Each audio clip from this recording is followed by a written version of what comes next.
is when the virus infects our brain, the brain cells actually start fusing together into this giant multicellular structures. And with that actually causes a lot of brain functions to not happen. And with that, that's what you see with the long COVID symptoms. But not all of us have all of the post-COVID symptoms, though, do we? We don't all lose our sense of taste and smell. So what's happening there? So if I were to speculate that, because research is obviously not quite there yet, I would say that the virus in different individuals can affect different parts of the brain.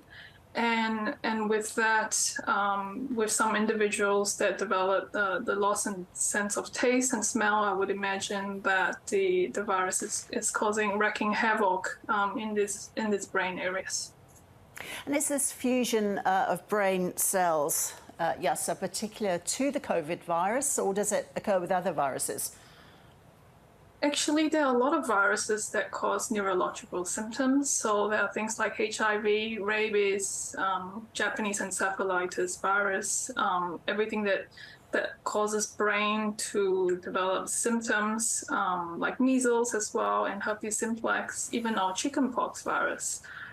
So it's actually not just isolated to the COVID virus.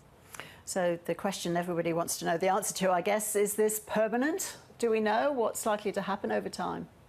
You asked me a really interesting and really tricky question. I would imagine that if I were to think about it now, knowing what I know, I would say that it's quite permanent. And over time, I can imagine that these large structures of cells actually eventually might die because they don't get to do what they're supposed to do. So, yeah. That's not good news for many who suffer these post-COVID symptoms, long COVID. Now, for this research, I understand that you made mini brains to experiment on. Tell us a bit about that. So what we did was we took human stem cells and then we add different factors to give the cells the message that they need and the direction that they need to develop into different brain cells. And what they then go on to do is they then self-assemble into this 3D structure in a culture dish. And it's a really powerful tool because neuroscientists like myself can use these mini brains to then study our brain function in a culture dish in a very human relevant way. So it opens the door to much more research into brain conditions and diseases then?